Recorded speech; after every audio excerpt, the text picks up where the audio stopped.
They'd been watching Desmond Carter's daughter for 3 weeks when the CEO showed up barefoot at his door at midnight. Mascara smudged. Hands empty. No purse, no phone, no keys. She knew his daughter's bus didn't take I-20 anymore. Information she shouldn't possess unless someone had been tracking his family deliberately. But what Desmond didn't know was that Laurel Kincaid had resigned 4 hours earlier, walked out of a Dallas boardroom after the board made a decision she couldn't stop. The 3 compliance reports Desmond had filed, the ones flagging routing irregularities through Fulton County, vendor gaps in Jefferson Parish, timeline inconsistencies on the Dallas to Cleveland corridor, they weren't protecting him. They were the evidence being used to frame him. Drop a comment where you're watching from and subscribe before someone you trust becomes the name on the list. Because Desmond Carter is about to discover how many fathers teach their daughters that silence is safer than truth. They'd been watching Desmond Carter's daughter for weeks before the CEO showed up barefoot at his door at midnight. He'd only made it halfway down the stairs of his townhouse in South DeKalb County when he saw her. Laurel Kincaid, the woman whose signature approved his paychecks, braced against the railing like the ground itself had shifted. Her mascara had smudged in a way that suggested she'd been crying long before she arrived. Her hands were empty. No purse, no phone, nothing a person brings when they expect to return to their life. She didn't introduce herself, didn't apologize, just looked at him with eyes that had already made a decision he hadn't been consulted on, and said, quietly, "They told me to come here if I wanted the truth to survive." What truth? Whose truth? Desmond didn't move.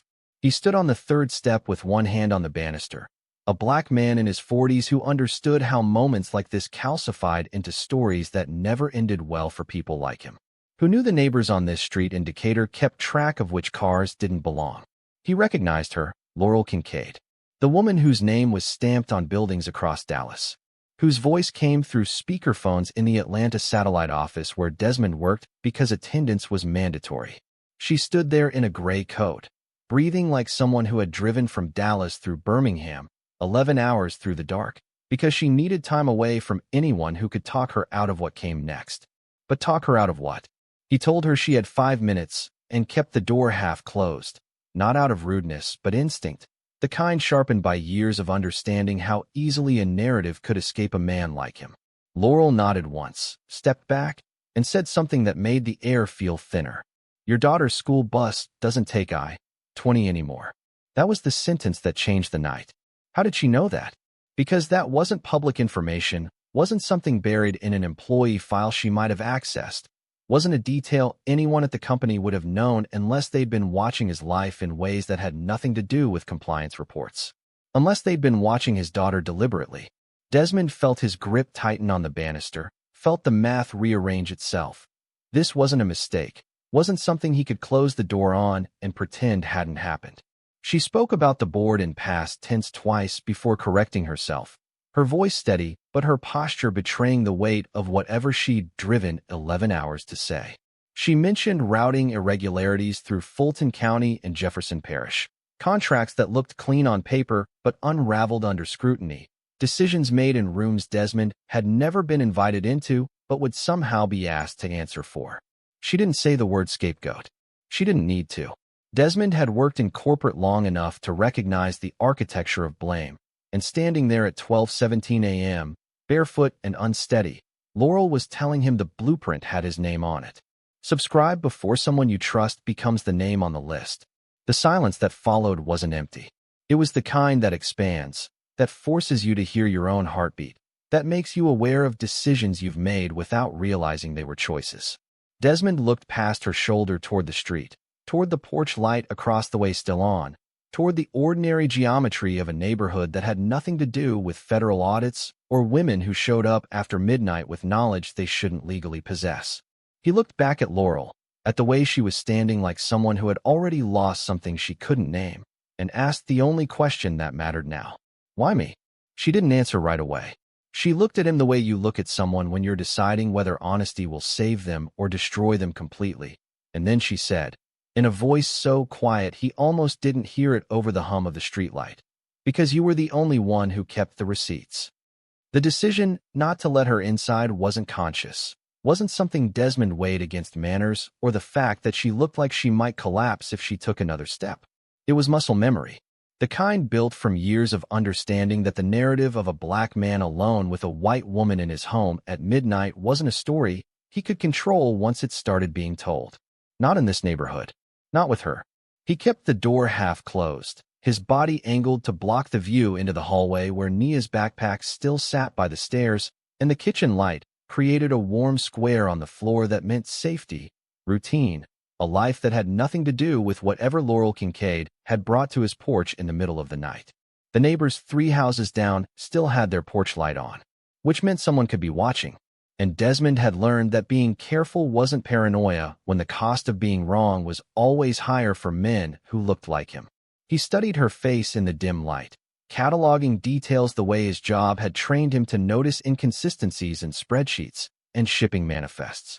The gray coat wasn't tailored, hung loose on her shoulders like she'd grabbed it without thinking. No jewelry except a wedding band she kept touching with her thumb. A small nervous gesture that didn't match the woman he'd seen commanding boardrooms on video feeds. Her breathing was shallow, controlled. The kind that comes from crying in a car for hours and trying to hold yourself together long enough to say what you came to say. She looked nothing like the CEO whose signature appeared on policy memos and quarterly projections. And that discrepancy itself was a warning Desmond couldn't ignore.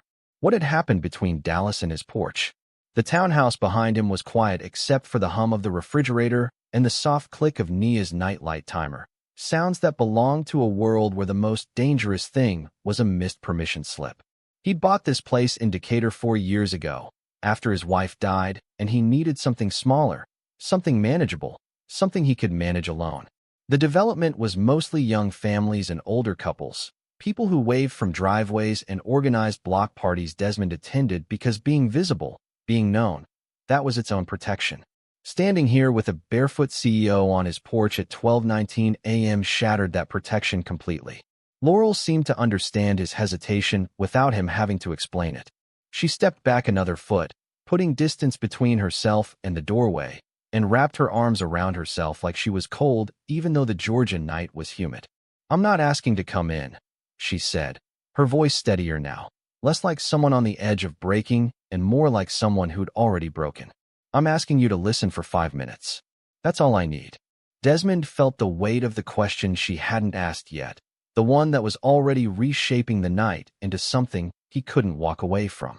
Upstairs, Nia's breathing would be soft and even, her stuffed elephant tucked under one arm and her homework spread across the desk by the window, because she always fell asleep before putting it away properly. She was 9 years old and still believed that adults told the truth, that the rules were clear and fair, that her father worked in compliance because he genuinely liked making sure things were done right.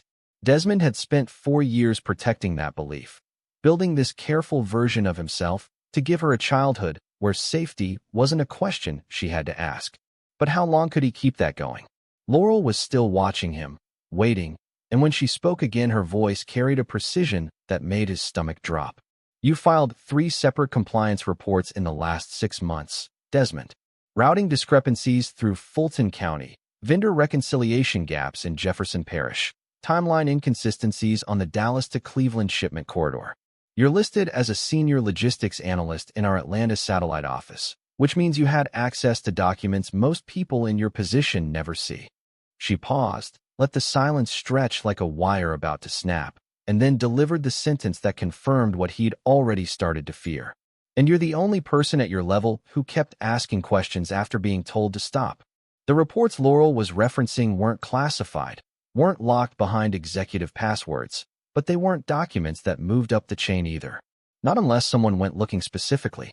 Desmond had filed them through the internal compliance portal the way he'd been trained, marking discrepancies he noticed while reviewing shipment manifests and vendor invoices. The first report, submitted in late March, questioned why a logistics shipment from Dallas to Cleveland had been rerouted through Fulton County, Georgia, adding 200 miles and 8 hours to a route that should have been a straight shot north. Why reroute? The response came back within 48 hours from a regional director in Plano, Texas, thanking him for his diligence and explaining that weather conditions sometimes necessitated alternative routing. Plausible. Except Desmond had checked the weather reports for that week. Clear skies. No storms. So why lie? The second report, filed in June, had been harder to dismiss. A vendor reconciliation issue in Jefferson Parish, Louisiana, showed payments authorized for shipments never logged as received, creating a gap that should have triggered an automatic audit but hadn't. Why hadn't it? Desmond had spent 3 evenings after Nia went to bed tracing the paper trail, matching invoice numbers against warehouse receipts, discovering the discrepancy wasn't an error but a pattern that repeated across multiple quarters with enough variation to avoid detection. He'd flagged it with precise documentation and sent it through the compliance portal. This time the response took a week. And when it came, it wasn't from Plano but from someone in Dallas headquarters, a vice president whose title included the words operational efficiency. The email had been polite, professional, and clear. The matter had been reviewed and resolved internally, and further inquiry wasn't necessary. Translation: stop asking questions. That should have been the end of it. That was how corporate worked when you weren't senior enough to demand answers, when your role was to flag issues and let people above you decide what truly mattered. But Desmond had kept the files anyway, saved copies to a personal folder on his desktop at home. Not because he thought he'd need them, but because his father, who'd worked 30 years as a union steward in a Cleveland steel mill before the plant closed in 2009, had taught him that documentation was the only currency that couldn't be devalued after the fact. Keep your receipts, his father had told him over Sunday dinners when Desmond was still in college and thought corporate America operated on merit. When they come looking for someone to blame, they'll pick whoever has the least proof they were following orders. Standing on his porch at 12:22 a.m. with Laurel Kincaid listing details she shouldn't have access to, Desmond understood that his father's advice had been less about paranoia and more about pattern recognition. Laurel knew about the Fulton County reroute, knew about Jefferson Parish, knew about the third report Desmond had filed in September after discovering timeline inconsistencies on shipments moving between Dallas and Cleveland. How did she know? She spoke about these reports the way someone speaks about evidence in a deposition, with the precision of someone who'd spent hours reviewing documentation. She referenced counties by name, mentioned specific vendor codes, and when she said operational efficiency, she put audible quotation marks around the phrase, like she knew it was a lie too. The night air between them felt heavier now, charged with the kind of tension that comes from realizing a conversation has stopped being theoretical and become something with real consequences. Laurel leaned against the porch railing, her barefoot silhouette framed against the streetlight glow, and said something that made Desmond's chest tighten. There's a federal audit scheduled for next month. It's targeting routing irregularities and vendor compliance across our southern distribution network, which means Fulton County, Jefferson Parish, and every shipment corridor you flagged in your reports. She paused, let that information settle, and then delivered the rest with the exhausted precision of someone who'd been carrying this knowledge alone for too long. The board met this afternoon in Dallas. They reviewed the scope of the audit, identified the exposure points, and made a decision about how to contain the damage. What decision? What damage? Desmond didn't ask what decision they'd made. He didn't need to ask. The answer was standing on his porch at midnight, barefoot and desperate, because people who made decisions in boardrooms didn't drive 11 hours to deliver good news. Laurel looked at him the way you look at someone when you're about to break a promise you didn't know you'd made, and said, in a voice barely louder than the cicadas humming in the trees behind his townhouse, the board already chose a name to give the federal auditors, Desmond, and it's yours. The silence that followed wasn't the kind that asked for confirmation. It was the kind that landed like a verdict, absolute and final, and Desmond felt it settle into his chest the way ice settles into water. His name. The board had chosen his name, not as a possibility, not as a contingency, but as the answer they would give federal auditors when asked who was responsible for routing irregularities that stretched from Dallas to Cleveland, from Fulton County to Jefferson Parish. He'd filed those reports believing the system worked the way it was supposed to, and now those same reports were being weaponized into a narrative where he was the problem, the rogue analyst who overstepped and created problems. But how could they pin this on him? What evidence did they have? He should have closed the door right then. Should have told Laurel that midnight wasn't the time for this conversation, that he had a daughter asleep upstairs and a life that didn't include standing on his porch absorbing information that could destroy everything he'd built. But he didn't move. He stood there with his hand on the doorframe, watching Laurel's face in the dim light. and realized that she wasn't asking him to do anything. She was here to deliver information he didn't want, the kind that changed the future whether you accepted it or not. Laurel shifted her weight against the porch railing, and for the first time since she'd started speaking, her composure cracked. Her breathing changed, became shallower, and when she looked at him again, there was something in her expression that didn't match the CEO who'd driven 11 hours to warn a compliance analyst. She looked exhausted in a way that went deeper than sleeplessness, the kind of tired that comes from making a decision you can't unmake. What decision had she made? "I resigned this afternoon," she said, and the sentence dropped into the space between them with the weight of something that couldn't be taken back. "Effective immediately. Submitted my letter to the board at 4:47 p.m. Central Time in Dallas. Walked out of the building at 5:12 and drove straight here because I needed to get to you before they did." Desmond heard the words but couldn't process them in sequence. Resigned. This afternoon. The CEO of a logistics firm with operations spanning 6 states had walked away from her position hours ago and then driven through the night to stand barefoot on his porch. The math didn't work. The logic collapsed. If she'd resigned, if she'd severed herself from the company, then what was she doing here? Why him? Why now? She must have seen the confusion on his face because she kept talking, her voice steadier now. The board presented their plan this afternoon. Contain the audit by framing it as employee error. Preserve shareholder confidence. Protect the company's reputation. She paused, and when she spoke again there was an edge in her voice, something bitter. They never once asked who would actually pay for those decisions. They just needed a name that made sense on paper, someone who had access but not authority, someone who could be framed as overstepping without resources to fight back. The pieces started fitting together in a way Desmond wished they wouldn't. The past tense references to the board, the way she'd corrected herself twice earlier, the empty hands and barefoot desperation, all of it reframed itself. Laurel wasn't here to save herself. She'd already lost, already made the choice that cost her everything, and now she was asking him to understand something that would change his life whether he wanted it to or not. "I didn't come here to ask you to stay quiet," Laurel said, and her voice carried the kind of clarity that comes from having nothing left to trade except honesty. "I didn't come to protect the company or negotiate terms. I came here because after I walked out of that boardroom, after I realized that preserving the company mattered more to them than naming the full chain of decisions, I understood something I should have understood months ago." She looked at him the way you look at someone when you're deciding whether truth is a gift or a burden. You're the last honest link in a chain that's been broken for years. If the truth about what actually happened, who approved what, who looked away when, if that truth has any chance of surviving this audit, it's because you kept records no one asked you to keep. Desmond felt the floor tilt underneath him, felt the careful architecture of his life, the job, the mortgage, the routine that kept Nia safe, start to crack under the weight of a choice he hadn't realized he'd already made when he saved those files. Laurel wasn't asking him to decide anything.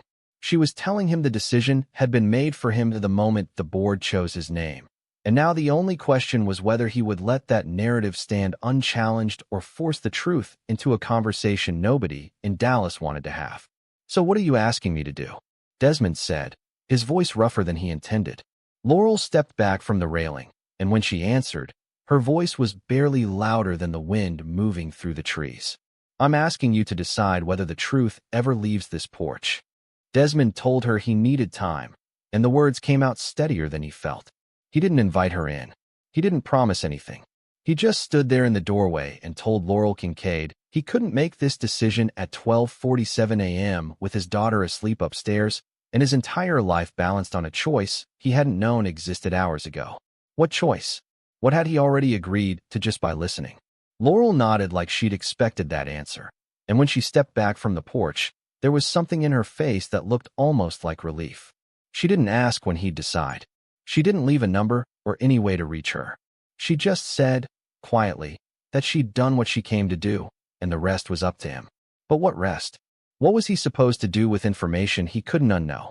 He watched her walk to a rental car parked 3 houses down, watched the taillights disappear toward Memorial Drive, and then he closed the door and stood there in the hallway with his back pressed against the wood until his legs stopped shaking.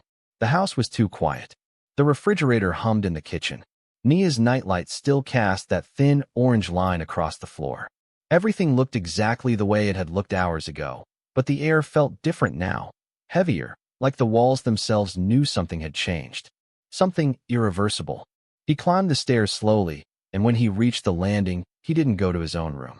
He walked past it, past the bathroom, past the closet where his wife's clothes still hung untouched, and stopped outside Nia's door. He could hear her breathing through the wood. Soft and even. The sound of someone who believed the world was safe. Desmond slid down the wall and sat on the floor with his back against the doorframe, trying to figure out how a man was supposed to protect his child when the danger wasn't something he could lock out, but a choice that had already been made in a boardroom in Dallas. A choice with his name on it. How do you fight that? How do you protect someone from blame that's already been assigned? By 4 a.m., he still hadn't slept. His phone buzzed once. Unknown number, no message. Just a reminder that someone, somewhere, was already watching what happened next. He stared at the screen until it went dark, then set it face down on the carpet beside him. The weight of what Laurel had told him settled deeper with every hour, not lighter, and somewhere around dawn he understood this wasn't the kind of problem time would solve. The board had chosen his name. The audit was scheduled for next month. The truth existed in files on his desktop. And now that truth was the only thing standing between two narratives, one where he was guilty, one where he forced Dallas to admit what they'd approved. Which would cost him more? He thought about his father, about those Sunday dinners in Cleveland when Desmond still believed merit mattered more than self-preservation, and realized that keeping receipts had never been about proving you were right. It had been about surviving what came after someone decided you were wrong. His father had tried to tell him that corporate America didn't reward honesty. It just punished whoever couldn't prove they'd been following orders, and Desmond had nodded and gone to work anyway, because he'd needed to believe the system was better than that. Now, sitting outside his daughter's room at 5:30 a.m. with first light showing through the hallway window, he understood that his father hadn't been cynical. He'd just been accurate about how power worked. Nia's alarm went off at 6:15 in the morning. Desmond heard her moving around inside, heard the mattress creak, and pulled himself up before she opened the door. He made her breakfast, scrambled eggs and toast, asked about her spelling test and book report. She answered between bites, didn't notice his hands were unsteady when he poured her orange juice, didn't see him glancing toward the street. When the bus came at 7:40, he walked her to the corner and watched her climb the steps, watched her wave like she did every morning, and stood there long after the bus disappeared. Because he didn't know what else to do, didn't know what came next.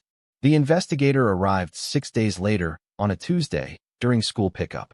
The investigator was waiting by the crosswalk when Desmond pulled into the school parking lot that Tuesday afternoon, standing in a way that suggested he'd been there long enough to know which car belonged to which parent. He wore a dark suit that communicated federal authority without announcing it, and when Desmond stepped out of his Honda, the man approached with measured steps. He introduced himself as Agent Garrett Hollins, showed credentials identifying him as Department of Transportation Office of Inspector General, and said he had questions about logistics documentation if Desmond had a moment.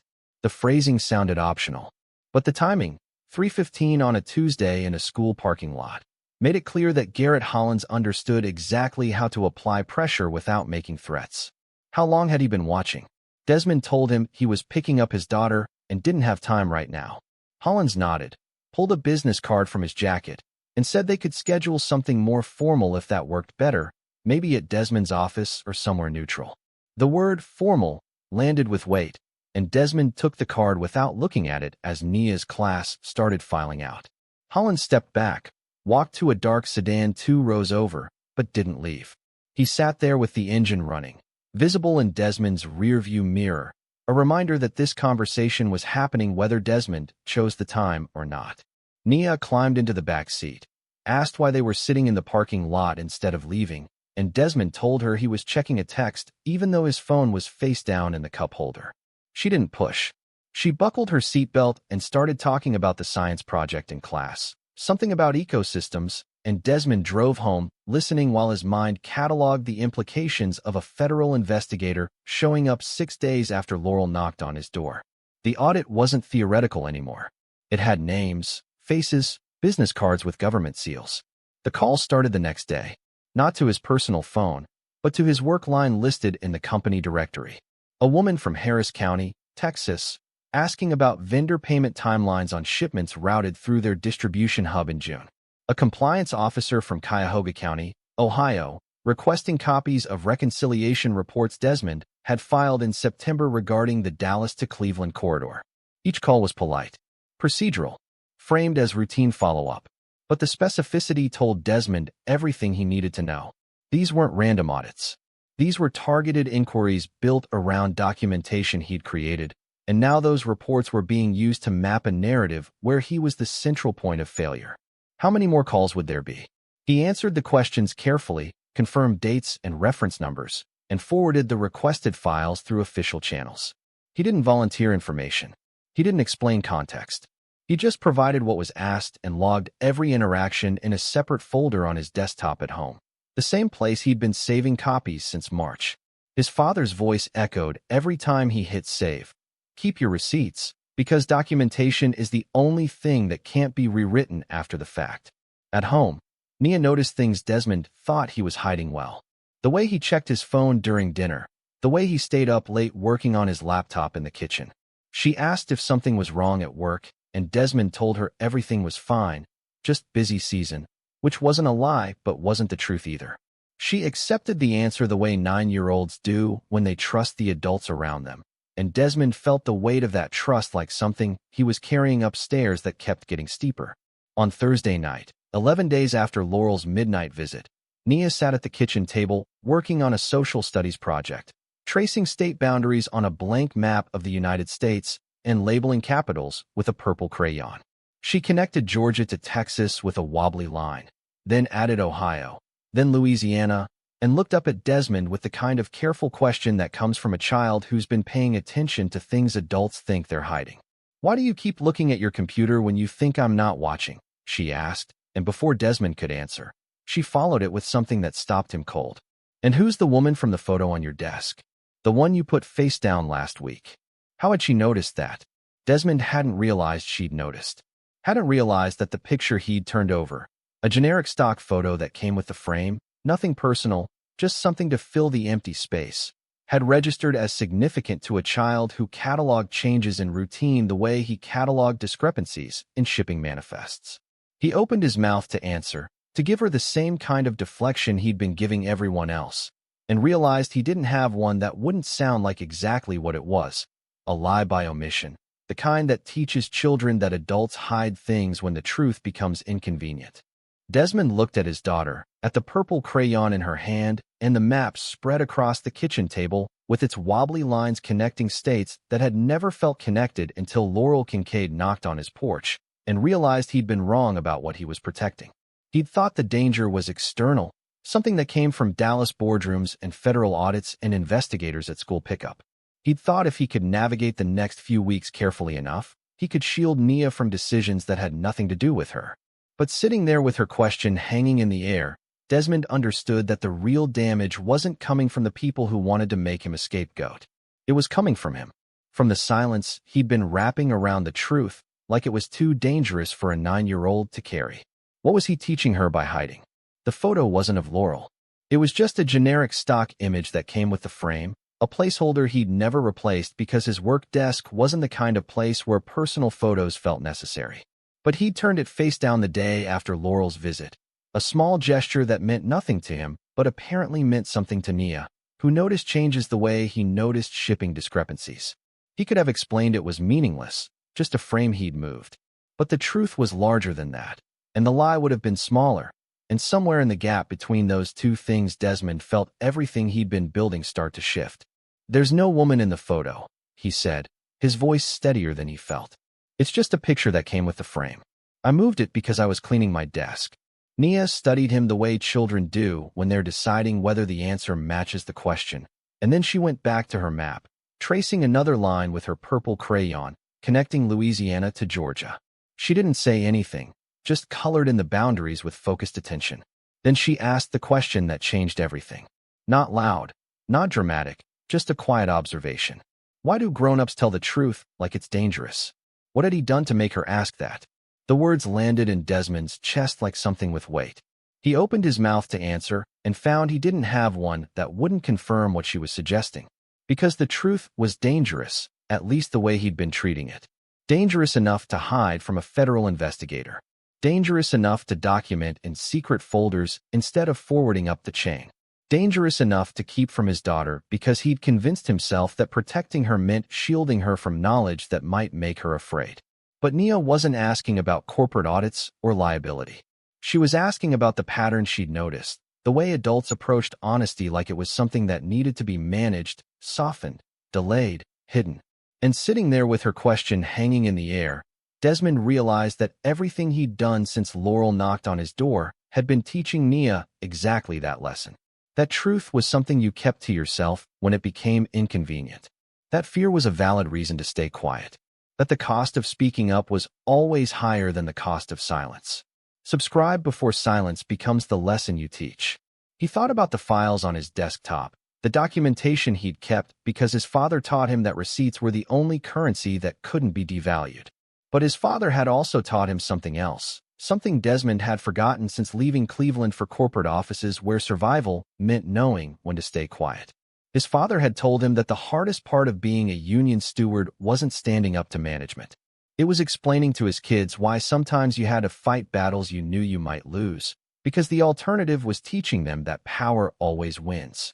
Desmond had spent 4 years building a life where Nia felt safe, where the world made sense, where the rules were clear. And in 11 days, that structure had revealed itself as something built on fear disguised as caution. Not because Laurel Kincaid knocked on his door. Not because a federal audit was targeting his documentation. But because when his daughter asked him why adults treated truth like it was dangerous, he didn't have an answer that wouldn't prove her point. He looked at the map, at the lines Nia had drawn connecting states where decisions had been made without her knowledge, and understood that this moment was the real decision point. Not the midnight conversation on the porch. Not the federal investigator at pickup. This. Whether he would let fear be the lesson Nia learned, or whether he would show her that truth didn't have to be dangerous if you stopped treating it like something that needed to be hidden. You're right, Desmond said, his voice quieter now, steadier. Grown-ups do that. We treat the truth like it's dangerous because sometimes it is. But that doesn't mean we should. Nia looked up from her map, purple crayon in hand. And in her eyes Desmond saw the question she wasn't old enough to ask yet, but would be soon. So what are you going to do about it? The meeting was scheduled 14 days after Laurel first appeared on his porch, neutral ground in a conference room on the 8th floor of a building on Peachtree Street in downtown Atlanta. The kind of space lawyers rent by the hour when they need somewhere that doesn't belong to either party.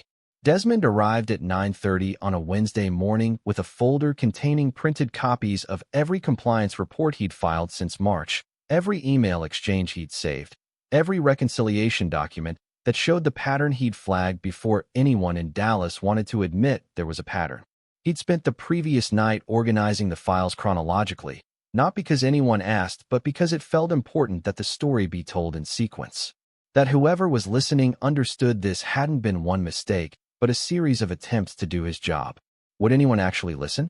Agent Garrett Hollins was already there when Desmond walked in, sitting on one side of a long table with a woman he introduced as Sandra Reeves from the Office of Inspector General, and a younger man who didn't give his name but took notes on a laptop with focused intensity. Laurel sat on the opposite side, closer to the window, and when Desmond entered she looked up briefly but didn't speak. She looked smaller somehow. Less like the CEO from quarterly calls, and more like someone who'd spent 2 weeks learning what invisibility felt like after years of being the person everyone had to acknowledge. Her hands were folded on the table in front of her, no jewelry except the wedding band, and Desmond noticed she'd brought nothing with her, no files or laptop or notes. She was there to listen, not to defend. But would her presence help him? Hollins started with procedural questions, establishing timeline and access, confirming Desmond had authority to file compliance reports, and that his job description included flagging discrepancies. Desmond answered each question directly, kept his voice level, didn't elaborate beyond what was asked.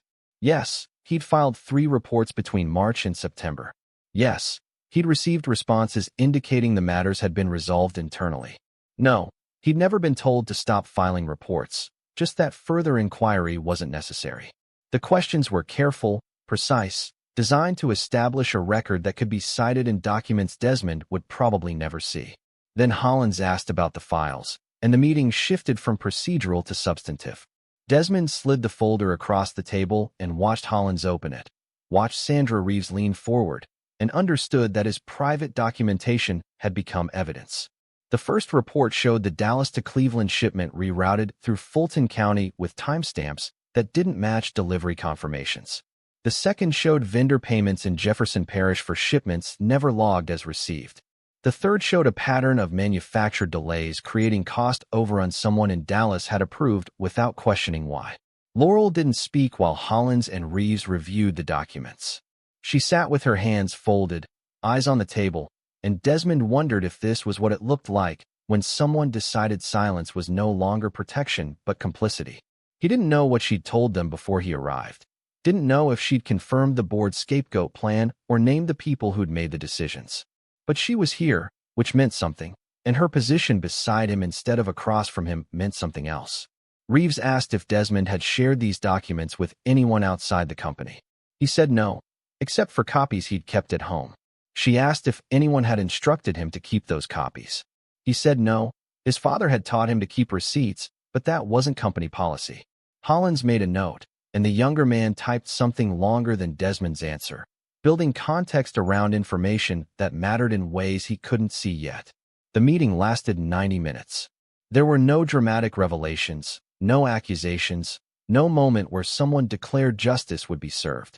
It was procedural, methodical, a conversation that would become a footnote in an audit report that might take many months to complete. When it ended, Hollins thanked Desmond for his cooperation, said they'd be in touch, and handed him a business card identical to the one from the school parking lot. Desmond stood, shook hands with people whose faces he'd probably forget, and walked out into a hallway that looked like every other hallway in every other office building. Laurel was waiting by the elevator when he came out. She didn't say anything at first, just stood there with her arms crossed, and when the elevator arrived, she stepped in beside him and pressed the button for the lobby. They rode down 8 floors in silence, and when the doors opened onto the marble atrium, she finally spoke. "Thank you," she said, quietly enough that Desmond almost didn't hear it. Then she walked out into the sunlight on Peachtree Street and disappeared into the Wednesday morning foot traffic, and Desmond stood there wondering if courage always felt this ordinary, this quiet, this unresolved. The weeks that followed didn't bring the resolution Desmond had imagined when he walked out of that conference room on Peachtree Street. There were no news articles announcing indictments, no press conferences where officials explained how a compliance analyst had exposed corporate malfeasance, no moment where someone called to say justice had been served and the people responsible were being held accountable. The investigation stretched across states the way federal audits do, slowly and methodically, with jurisdictions in Harris County and Cuyahoga County and Jefferson Parish requesting documentation that took weeks to compile and months to review. Desmond received 2 follow-up calls from Sandra Reeves, both brief, both asking clarifying questions about timestamps and vendor codes, both ending with the same vague assurance that his cooperation was noted and appreciated. But what did cooperation actually mean? Would it protect him? At work, nothing changed in ways that mattered. He still sat in the same windowless office off Memorial Drive in Atlanta, still reviewed logistics documentation and filed compliance reports. His title remained Senior Logistics Analyst. His salary stayed the same. The regional director who'd told him to stay in his lane didn't apologize, just nodded at him in the hallway with careful neutrality. Desmond's co-workers treated him the same way they always had, and he understood that whatever consequences were unfolding in Dallas or Cleveland had nothing to do with the daily rhythm of his life in Decatur. Laurel Kincaid disappeared from public view faster than Desmond expected. One day there was a brief mention in the Dallas Morning News that she'd resigned, citing personal reasons. The article was 4 paragraphs long, buried on page 12, and didn't mention federal audits or routing irregularities. 2 weeks later, the firm announced interim leadership and expressed confidence in their operational integrity, language so carefully crafted it said nothing while suggesting everything. After that, silence. Desmond searched her name a few times in the months that followed, found nothing new, and eventually stopped looking because some stories don't end with clarity, they just stop being visible. The emotional aftermath felt quieter than anticipated, less like relief and more like the space you feel after carrying something heavy for so long you'd forgotten what it felt like to set it down. There were nights when Desmond sat at the kitchen table after Nia was asleep, staring at his laptop with the folder containing his documentation still saved on the desktop, wondering if he'd made the right choice or just a different version of the same mistake everyone makes when they convince themselves that speaking up will change something fundamental. He'd told the truth. He'd handed over the files. He'd answered every question.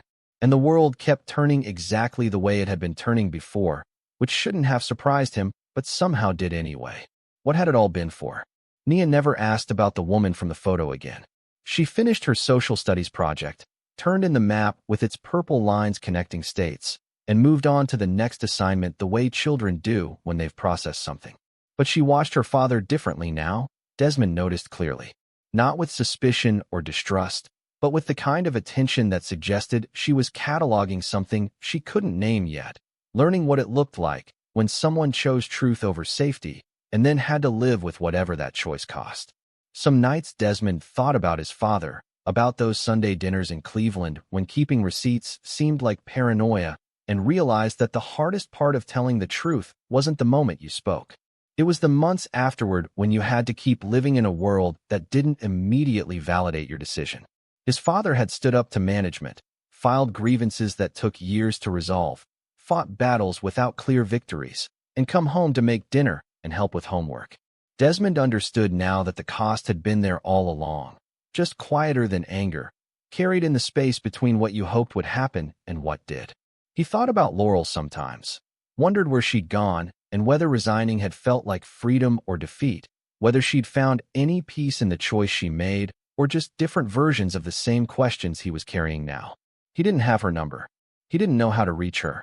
And maybe that was better, because some decisions you make together in the dark don't require follow-up conversations in the daylight. What remained was ordinary life.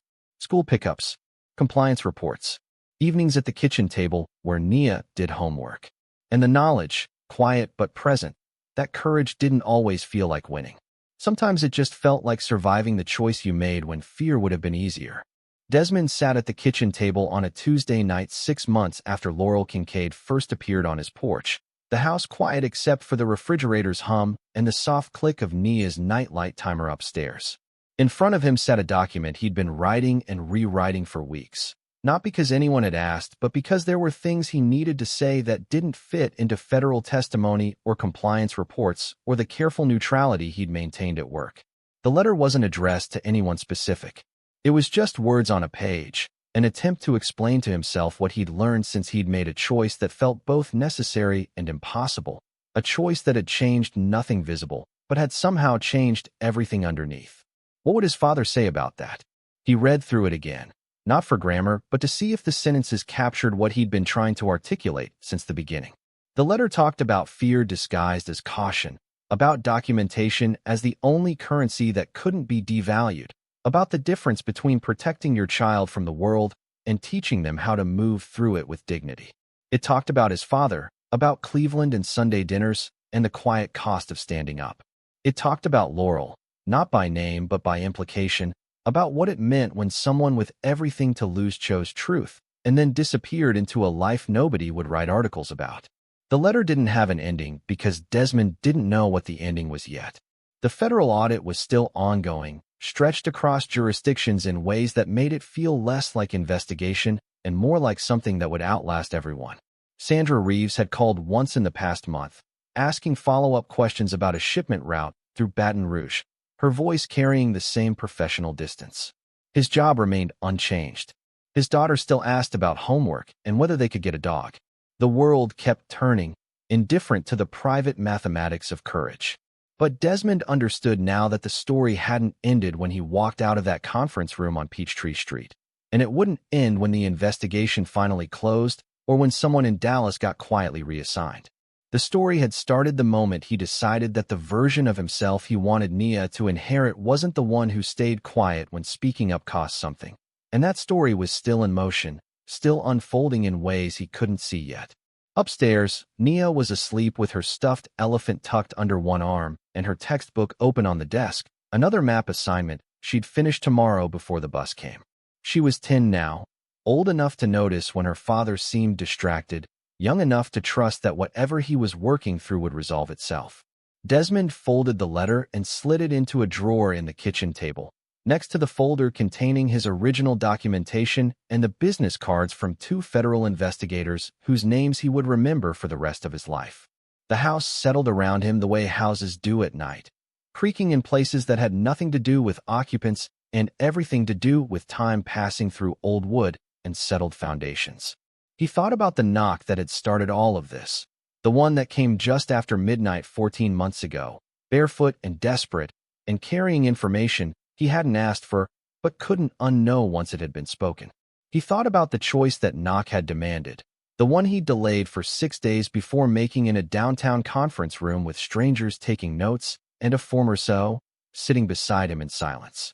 And he understood, sitting there in his kitchen in Decatur with the streetlights casting their familiar patterns through the window and the clock on the wall showing just past 11, that the midnight knock hadn't been an ending or even a turning point. It had been an invitation into a version of his life where consequences weren't something you avoided, but something you chose, where courage wasn't loud or celebrated, but quiet and ongoing, where the cost of telling the truth was paid in installments over years instead of all at once.